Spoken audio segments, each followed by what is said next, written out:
Македонија до овој момент нема добиена официјална покана за Одборот на мир, меѓународна иницијатива за решавање конфликти на Доналд Трамп.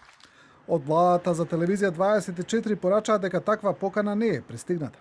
И покрај тоа што од Илинденска број 2 изминатиот период повеќе пати порачуваат дека владата има комуникација со актуелната администрација на Трамп, сепак Македонија се уште не е на листата од 50 одбрани земји од Трамп.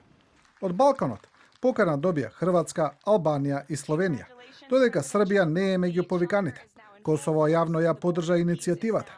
Со одборот ќе председава Доналд Трамп, а неговото формирање предизвика различни реакции и поделени ставови на меѓународна сцена.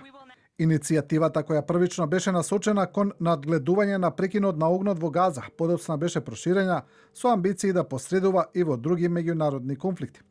Покани беа упатени до десетици држави, при што дел од нив веќе се изјаснија позитивно, други ја одбија понудата, а трети се уште немаа донесена одлука.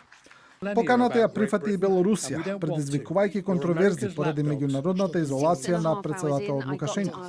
Во исто време, Италија се двоуми, иако премиерката Џорџа Мелони првично ја поздрави идејата. Интересно е што портпаролот на рускиот председател Путин, Димитри Песков, потврди дека и Русија добила таква покана.